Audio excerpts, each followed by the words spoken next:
हमेशा जी चाय की बात हो, चलो चाय ही पढ़ लेते हैं पहले, चाय के बारे में जानकारी दे दूं मैं। चाय जो है ना आपके देश का उत्पादन नहीं है, पहली बात जानकारी के लिए बता। अंग्रेज आए थे जब इस देश में तो चाय का पौधा साथ में लाए थे और उन्होंने भारत में कुछ ऐसे स्थान हैं जो अंग्रेजों के अनुकूल, जहां ठंड ज्यादा पड़ती है, उन स्थानों पर पहाड़ियों पर चाय के पौधे लगवा दिए तो उसमें से चाय होने लगी। अंग्रेज अपने साथ चाय लेके आए थे, भारत में चाय कभी हुई नहीं। 1750 के पहले इस देश में एक भी चाय का कहीं नामो निशान नहीं था। ब्रिटिशर्स आए ईस्ट इंडिया कंपनी लेकर तो उन्होंने चाय के बागान लगाए, उन्होंने अपने लिए लगाए। क्यों लगाए? चाय एक मेडिसिन है, इस बात को ध्यान से सुनिए। चाय एक मेडिसिन है, लेकिन सिर्फ उन लोगों के लिए जिनका ब्लड प्रेशर लो रहता है,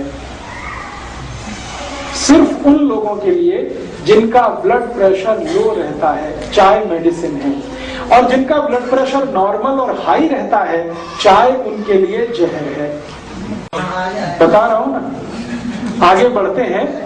चाय उन सब के लिए जिनको ब्लड प्रेशर कम रहता है अमृत है, मेडिसिन है, लो बीपी वालों के लिए। लेकिन चाय उन सब के लिए जहर है जिनको बीपी हाई रहता है या नॉर्मल रहता है। अब अंग्रेजों की एक समस्या है, आज भी है, वो हजारों साल से सभी अंग्रेजों का बीपी लो है। सिर्फ अंग्रेजों का ही नहीं, अमरीकियों का भी, कैनेडियन लोगों का, फ्रेंच लोगों का, जर्मन लोगों का, स्वीडिश लोगों का, डेनिश लोगों का, सबका बीपी लो है। कारण क्या है? बहुत ठंडे इलाके में रहते हैं, बहुत ठंडे इलाके में रहते हैं, उनकी ठंड का तो हम सोच नहीं सकते। सर एक चीज, तनाव, टेंशन में बहुत ज्यादा है। मैं बताता हूँ, अभी एक बात पूरी हो जाए। अंग्रेज और अंग्रेजों के आसपास के सारे देश दुनिया के इस हिस्से में रहते हैं जहां ठंड बहुत है, साल में 6 महीने सूरज नहीं, इतनी ठंड है। और आप अगर उनके यहाँ टेम्परेचर रेंज देखेंगे तो -40 उनकी लोएस्ट रेंज है, -40 ऋणात्मक रूप से, शून्य से भी नीचे 40 डिग्री, शून्य से भी नीचे 30 degree, 20 degree, 22 degree, 25 degree, 15 degree, ये टेम्परेचर उनके यहाँ 6 महीने रहता है। सूरज निकलता नहीं, 6 महीने धुंध ही धुंध रहती है आसमान में। ये इनकी सबसे बड़ी तकलीफ है, अंग्रेजों की और अंग्रेजों के आसपास के देशों। ज्यादा ठंडे इलाके में कोई भी रहेगा उसका बीपी लो हो जाएगा। आप भी करके देख लें, मैंने किया एक बार मैंने ये एक्सपेरिमेंट अपने ऊपर किया। बर्फ मंगाया मैंने, वो बर्फ की सिल्ली आती है ना, वो मंगाई और चारों तरफ सिल्ली लगा के अंदर में लेट गया। लेटने से पहले मैंने मेरा बीपी चेक कर लिया और लेट गया। 3 मिनट के बाद ही मेरा बीपी लो होना शुरू हो गया। 3 मिनट से 6 मिनट में इतना लो हो गया कि मेरी दम निकल जाए ऐसी हालत हो गई। 8-10 मिनट में ही मुझे बर्फ से बाहर आना पड़ा। फिर बीपी चेक किया, मैं कल्पना नहीं कर सकता इतना लो था, इतना लो था। फिर मेरे समझ में आ गया कि मेरे से ज्यादा बेचारे तो अंग्रेज हैं जो बर्फ की सिल्लियों में 6 महीने रहते हैं। चारों तरफ बर्फ रहती है, छत पे बर्फ रहती है, सड़क पे बर्फ रहती है, इधर बर्फ रहती है, उधर बर्फ रहती है। इतनी बर्फ होती है कि गाड़ियां बर्फ में दब जाती हैं। फिर उनको स्पेशल अभियान चलाना पड़ता है बर्फ को तोड़ने का। सारी सरकारों का बड़ा बजट तो बर्फ तोड़ने में खर्च होता है, कनाडा, अमेरिका वगैरह में। तो वो लोग सच में बर्फ में ज्यादा रहते हैं, ठंड बहुत है, ब्लड प्रेशर बहुत लो होता है। अब तुरंत ब्लड को स्टिमुलेंट चाहिए। अगर बीपी लो हो गया, इतनी ठंड पड़ गई, स्टिमुलेंट चाहिए तुरंत बीपी बढ़ाने के लिए, तो चाय उसमें सबसे अच्छी है। दूसरे नंबर पे कॉफी। तो चाय और कॉफी उन सबके लिए बहुत अच्छी है जो ठंड वाले इलाके में रहते हैं। और भारत के ऐसे कई इलाके हैं जहां बहुत ठंड पड़ती है।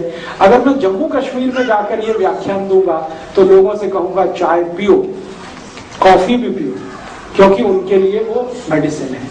आपको अगर मैं लेक्चर करूंगा तो आपको बोलूंगा आप मत पियो, क्योंकि आप इतने बर्फ वाले इलाके में नहीं रहते।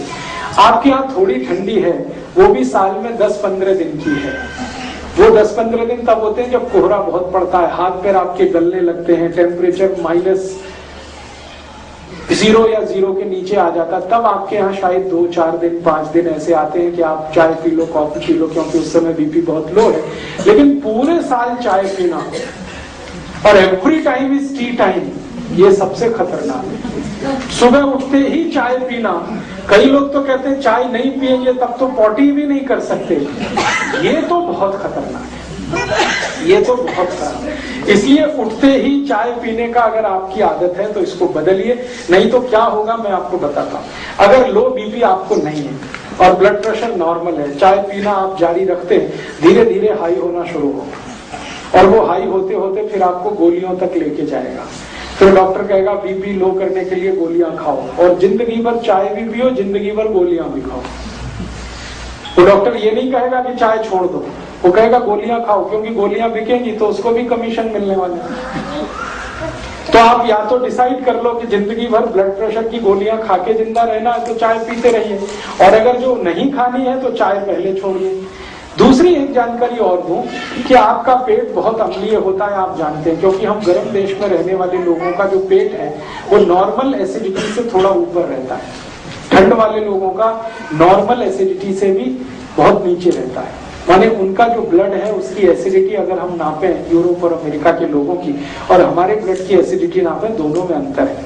अगर हम पीएच स्केल को जानते हैं तो हमारा ब्लड जो है ना वो 7.5 के आसपास, 7.4, 7.3, कभी कभी 7.2, कभी 6.8 तक चला जाता है एसिडिटी में, लेकिन यूरोप और अमेरिका में तो +8 और 8 के आगे रहता है। तो उनका ब्लड जो है ना थोड़ा सा एल्कलाइन है यूरोपियन लोगों का, और चाय एसिडिक है। तो एल्कलाइन ब्लड को थोड़ा एसिडिक करने में चाय उनको मदद करती है, इसलिए उनके लिए वो मेडिसिन है। हमारा ब्लड पहले से ही थोड़ा एसिडिक है और पेट भी हमारा एसिडिक है, और हम चाय पी के और ज्यादा एसिडिक उसको बनाते हैं और ज्यादा अम्लीय बनाते हैं, तो जीवन का सर्वनाश करते हैं। इसलिए चाय आपके लिए नहीं है। और मैं एक आखिरी जानकारी आपको दे दूं, भगवान ने जो चीजें आपके नजदीक में पैदा की हैं वही आपके खाने पीने के लिए अच्छी हैं। जो चीजें आपसे हजारों मील दूर पैदा होती हैं वो आपके लिए अच्छी नहीं। आपको खाने पीने को जितना लगता है वो सब 20 किलोमीटर के दायरे में होता है। आप पटियाला को केंद्र बनाकर 20 किलोमीटर का एक सरकमफ्रेंस बना दीजिए, आपकी जरूरत की हर चीज वहां होती है, वो आपके लिए सबसे अच्छी है। और हजारों मील दूर नीलगिरी की पहाड़ियों में जो चाय होती है या कर्नाटक के कुर्ग एरिया में जो कॉफी होती है वो आपके लिए मुफीद नहीं है, अनुकूल नहीं, क्योंकि हर वस्तु आबो हवा के हिसाब से होती है। जहां जिसकी जरूरत है वहीं वो चीज होती है। कुर्ग एरिया में कॉफी की बहुत जरूरत है क्योंकि लो बीपी है, तो वहां कॉफी होती है। पटियाला और आसपास में कॉफी का कितना भी प्लांटेशन करेंगे होगी नहीं, क्योंकि कॉफी की हमें जरूरत नहीं है। ये तो गड़बड़ी क्या हो गई कि ट्रांसपोर्टेशन के साधन इतने हो गए तो दुनिया में जहां भी जो कुछ होता है हम उसे हासिल कर लेते हैं, लेकिन वो शरीर के अनुकूल नहीं। अब एक और छोटी सी बात कि हमारे आसपास के जानवरों और पक्षियों को जरा ऑब्जर्व करें, वो चाय पीते हैं क्या? मैंने बहुत पिला के देखा है, नहीं पीते। कोई पक्षी चाय नहीं पीता, कोई पक्षी कॉफी नहीं पीता, मेरे घर का पालतू कुत्ता भी नहीं पीता। वो भी मुंह इधर उधर कर देता है, चाय रख दो इधर उधर करेगा, दूध रख दो फट से पी जाएगा, फट फट फट, 1 मिनट नहीं लगता। बिल्ली को पिला के देखा, कुत्ते को पिला के देखा, वो भी नहीं पीते, उनको भी इतना सेंस है। हम तो इतने सेंसलेस हो गए, अपने को समझते तो बहुत होशियार हैं कि हम बहुत इंटेलिजेंट। प्रॉब्लम हमारी इंटेलिजेंसी की नहीं है, सेंसलेस हो गए। तो आप थोड़े सेंस में वापस आइए, चाय कॉफी छोड़िए। फिर आप बोलेंगे कैसे छूटेगा? स्वामी जी का एक सूत्र बताता हूँ चाय छोड़ने का। स्वामी जी कहते हैं चाय पीकर जो नुकसान आपने किया है उसकी भरपाई भी हो जाएगी और चाय भी छूट जाएगी। चाय पीकर आपने किया आपके ब्लड को एसिडिक बना लिया, अम्लीय बना लिया, अब इसको वापस आपको क्षारीय बनाना पड़ेगा। तो सबसे अच्छी चीज है अर्जुन छाल का पाउडर, उसका काढ़ा बना के पीजिए। चाय जिनको छोड़ दी, घर आए वाले को सत्कार कैसे करें, वो बोलेगा क्या छाल का पाउडर दे रहे हो? बहुत अच्छा। तो शुरुआत तो हम ही करते हैं, चाय पियोगे। आप जो चाय छोड़ना चाहते हैं और जिन्होंने चाय पीकर नुकसान कर लिया अपने शरीर का, वो नुकसान फिर ठीक करना चाहते हैं, उसके लिए सबसे अच्छी आयुर्वेदिक दवा है अर्जुन छाल। आप जानते हैं अर्जुन छाल कहीं भी मिलती है, 35-40 रुपए किलो की है, बहुत सस्ती है। चाय तो 150 रुपए किलो है, ये तो 35-40 रुपए किलो है। स्वामी जी का यहाँ अगर केंद्र होगा, सेवा केंद्र, वहां से ले लीजिए। अर्जुन छाल का पाउडर मिलता है, उसको काढ़ा बनाइए। काढ़ा बनाना आप सब जानते हैं, पानी में डाल के उबाल दीजिए, थोड़ा उसमें चाहे तो शक्कर मिला दीजिए, गुड़ मिला दीजिए, बहुत अच्छा तैयार होता है। टेस्ट उसका चाय का ही जैसा है और रंग भी चाय के जैसा है। उसमें दूध भी डाल सकते हैं, गुड़ या चीनी जो भी डाल के, और उसको पी लीजिए लगातार। 15-20 दिन आपने पी लिया तो मैं आपको 99% गारंटी देता हूं चाय छूट जाएगी। और चाय पीकर जितना नुकसान आपने कर लिया वो सारा नुकसान उससे कवर हो जाएगा। आपके ब्लड में एसिडिटी कम कर देगा और आपके ब्लड को एल्कलाइन कर देगा। और मजे की बात यह है कि ब्लड की एसिडिटी बढ़ते ही कोलेस्ट्रॉल, ट्राइग्लिसराइड ये सब बढ़ने लगते हैं, और ब्लड की एसिडिटी घटते ही कोलेस्ट्रॉल और ट्राइग्लिसराइड सब घटने लगते हैं। माने हार्ट अटैक से बचना है तो भी अर्जुन की छाल ही चाहिए आपको। तो चाय का सबसे अच्छा विकल्प है। और एक अच्छा विकल्प है, अर्जुन की छाल बहुत क्षारीय है, एल्कलाइन है। ऐसी कोई भी चीज जो एल्कलाइन है वो आप पीना शुरू कर दीजिए चाय के विकल्प के रूप में।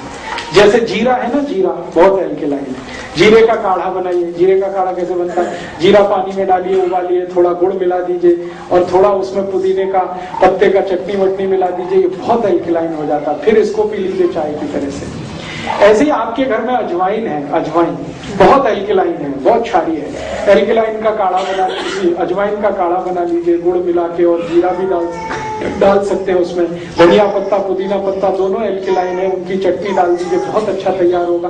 तो ऐसे 20 तरह के काढ़े हैं। एक हमारे भारत देश में गायत्री परिवार नाम की बड़ी संस्था है, उनका एक प्रज्ञा पेय आता है, वो भी बहुत एल्कलाइन है, वो चाय का बहुत अच्छा विकल्प है। स्वामी जी ने भी एक विकल्प लाया है, दिव्य पेय, वो सभी एल्कलाइन चीजें हैं उसमें, चुन चुन कर उन्होंने एल्कलाइन चीजें उसमें रखी हैं। वो दिव्य पेय चाय का बहुत अच्छा विकल्प है। तो विकल्प है, अच्छा विकल्प है, तो फिर जहर क्यों खाना? और अगर रिश्तेदार आते हैं, रिलेटिव्स आते हैं, तो उनको आप कहते हैं अतिथि तो देवता है, तो देवताओं को जहर तो नहीं पिला सकते, देवताओं को तो अमृत ही पिला सकते हैं ना, राक्षसों को जहर पिला सकते हैं। तो आप देख लीजिए आपके अतिथि राक्षस है कि देवता है। अगर आप मानते हैं कि वो राक्षस हैं, खूब चाय पिलाइए, खूब कॉफी पिलाइए, जल्दी मार डालिए उनको। और अगर आप मानते हैं कि नहीं वो देवता है, तो बिल्कुल चाय मत दीजिए, बिल्कुल कॉफी मत दीजिए, दिव्य पेय दीजिए, अर्जुन की छाल का पाउडर दीजिए, जिंदा रखिए उनको। ये आप तय करिए। आप तो हम सवेरे ही सवेरे करते हैं, जिसमें देश का 70,000 करोड़ रुपए खर्च हो जाता है, फालतू का है बिल्कुल। वो काम है चाय पीना। सवेरे ही उठ के चाय सुड़कने लगते, और कई तो ऐसे महान लोग हैं बिना टट्टी जाए चाय पीने लगते। वो तो मुझे कहते हैं कि चाय पियो नहीं तो टट्टी भी नहीं उतरती, संडास नहीं जा सकते, इसलिए चाय पहले पीते हैं।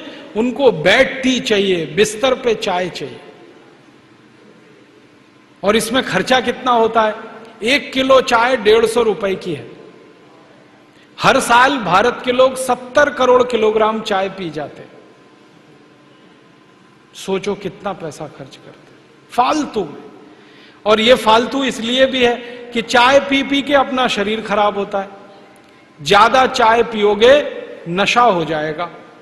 नशा पता है किस बात का? रोज चाय पीनी पड़ेगी, एक दिन ना पिए तो सिर में दर्द हो जाएगा। बहुत लोग मुझे कहते हैं एक दिन भी चाय ना मिले तो सिर घूमने लगता है। तो ऐसा नशा किस काम का? और दूसरी समस्या, चाय पियो तो पेट खराब। चाय से पेट खराब पता है कैसे होता है? चाय में कुछ केमिकल हैं। एक केमिकल है उसका नाम है कैफीन, दूसरा है निकोटिन, तीसरा है टैनिन। ऐसे 18-20 केमिकल हैं चाय में। ये सब पेट में जाके अम्लता बढ़ाते हैं। अम्लता समझते हैं? एसिडिटी। पेट में वैसे ही गैस एसिड बनता है, अम्ल बनता है। चाय पियो तो और ज्यादा बनता है। और पेट में जब अम्ल ज्यादा बनने लगता है तो वो खून में चला जाता है। खून की अम्लता जब बढ़ती है तो 80 रोग आते हैं शरीर में। घुटने दुखना, कमर दुखना, कंधा दुखना, जोड़ों में दर्द होना, हृदय घात होना, हार्ट अटैक होना, फिर कई बार ब्रेन हेमरेज होना, खराब से खराब रोग शरीर के खून की अम्लता बढ़ने के बाद ही आते हैं। और ये अम्लता सबसे ज्यादा चाय से बढ़ती है, तो क्यों फालतू में पीना? मत पियो। आदमी को छोड़कर कोई चाय नहीं पीता। मैंने बहुत बार कुत्ते को पिला के देखा, नहीं पीता। गाय को पिलाया, नहीं पीती। भैंस को पिलाया, वो भी नहीं पीती। कोई जानवर चाय नहीं पीता, पक्षी भी नहीं पीते। दूध पीते हैं, दही खा लेंगे, पानी पी लेंगे, चाय नहीं पीता कोई। ये मनुष्य मूर्ख है जो पीता रहता है। अकेला नहीं पीता, हर घर में आने वाले को पिलाता है, तू भी पी। अपनी आंतें जलाते हैं, पेट जलाते हैं, पैसा बर्बाद करते हैं, स्वास्थ्य खराब होता है। चाय पीने वालों को भूख नहीं लगती। जिनको भूख नहीं लगेगी, शरीर मजबूत नहीं होगा, कमजोर होगा। कमजोर होगा तो बीमारियां। इसलिए मत पियो। आप चाय छोड़ दो, सारा देश चाय छोड़ दे, 70,000 करोड़ रुपए देश के बचते हैं। तो आप छोड़ दो।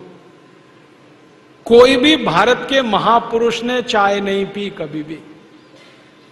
महात्मा गांधी, सरदार पटेल, सुभाष चंद्र बोस, चंद्रशेखर आजाद, शहीद भगत सिंह, ऊधम सिंह, किसी ने चाय नहीं पी।